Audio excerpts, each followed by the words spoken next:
जय गुरुदेव। मैं सुजीत धार्मिक ज्ञान A to Z में आपका स्वागत करता हूं। आज हम बात करेंगे डायन विद्या क्या होती है, इस पर आज हम खुलकर चर्चा करेंगे, जिसके कारण गांव के प्रत्येक व्यक्ति परेशान रहता है और मन में भय बना रहता है। शहरों में भी यह ज़्यादा होते हैं, लेकिन इस पर कोई बात नहीं करता है। डायन कैसी होती है, यह किसकी पूजा करती है, या किसका नुकसान करती है, या इससे क्या फ़ायदा होता है, ये सब आज हम बताने वाले हैं। बहुत लोगों के मन में यह भ्रम होता है कि डायन अलग तरह से दिखती होगी, लेकिन ऐसा कुछ भी नहीं है। वो साधारण ही दिखती है, लेकिन यह जो है पूजा करती है डाकनी की। यह डायन जो है डाकनी की पूजा करती है।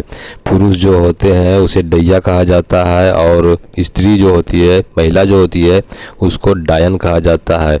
और प्रत्येक डायन जो है वो डाकनी की साधना करती है, यानी डाकनी की पूजा करती है, उसी को ये प्रसन्न करती है। और ये डाकनी जो है महाकाली की सेविका है, यानी इस काली माता की जो सेविका है उसी की पूजा करती है। इसका जो विद्या होता है ये बिल्कुल गोपनीय होता है, ये किसी को नहीं बता सकती है, ना ही किसी को जानने देती है। एक डायन जो है बहुत कुछ कर सकती है। इसकी विद्या इतनी तीक्ष्ण है, इतनी पावरफुल है कि यह किसी को भी, एक साधारण व्यक्ति को किसी भी क्षण मार सकती है, एक ही प्रहार में मार सकती है, और उसे कोई बचा भी नहीं सकता। यह डाकनी मंत्र से किसी पर भी अभिमंत्रित करके यह जब प्रहार करती है तो उसका बचना नामुमकिन हो जाता है। लोगों को लगता है कि यह कोई रोग है, क्योंकि वह लकवा हो जाता है या किसी भी अंग में भयंकर पीड़ा होने लगती है। इस प्रकार से इसको पता चलता है कि मुझे कोई दर्द हो रहा है, लेकिन वास्तव में यह कुछ और होता है। पूर्ण रूप से मारण प्रयोग होता है, और डॉक्टर के चक्कर में घूम घूम कर लोग मर जाते हैं। कहते हैं थोड़ा सा दर्द हुआ और वहाँ जाते जाते उसके बाद मृत्यु हो गई। तो ये सब इसी कारण होता है।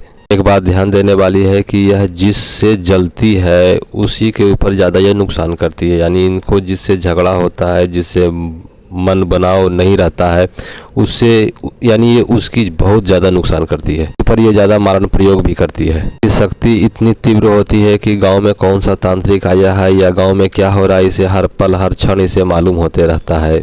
इतनी ये शक्तिशाली होती है। का जो मंत्र होता है वो 2.5 लाइन का होता है, उसको अढ़ैया भी बोला जाता है। लेकिन बहुत सारे लोग, अधिकांश ये जो है मानते हैं कि 2.5 अक्षर का इसका मंत्र होता है, तो ऐसा नहीं है। इनका मंत्र जो होता है 2.5 लाइन का होता है।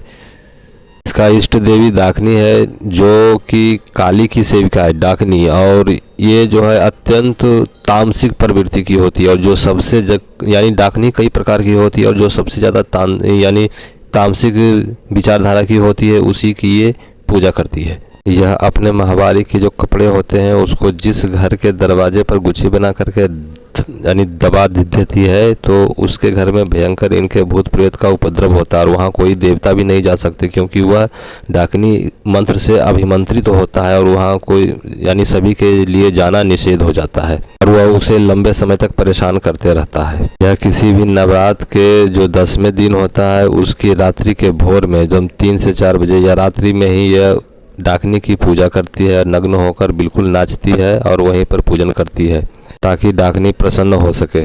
और ये जितने को मारे हुए रहती है उसको कुछ पल के लिए जीवित करके उसके साथ खेल लेती है, और उसके बाद फिर उसे दफना देती है। यह भी क्रिया इसका होता है, जो कि इसका सबसे भयंकर क्रिया है। डायन के बारे में एक बात है कि इसकी आयु जो है बहुत ज़्यादा लंबी होती है, और मृत्यु जो है बहुत ज़्यादा कष्टदायी होता है। इनका शरीर में कीड़े भी पड़ जाते हैं, इतने इतने ये गलत कार्य करते हैं। यह जब सीखती है तो बदले में अपना पति को, पुत्र को या पुत्री को या कोह को ये बलि दे देती है, और इसका गुरु ले लेता है। यानी जब ये सीखती है तो इसका बहुत बड़ा नुकसान होता है, और ये जीवन भर दूसरों का नुकसान करती रहती है। बहुत बार तो देखा गया कि ये अनजाने में सीख गई है, यानी इन्हें मालूम ही नहीं रहता कि मैं क्या सीख रही हूँ, और बदले में जब जानती है तो इनको मजबूरन ये बलि देनी पड़ती है। सिर्फ बोलती है कि मैंने पति को दे दिया या पुत्र को दे दिया, तो वो बस उसी समय वो मर जाता है, उसको पीड़ा शुरू हो जाती है और कोई बचा भी नहीं सकता। बेहद ही बेकार विद्या है, नुकसानदायी है।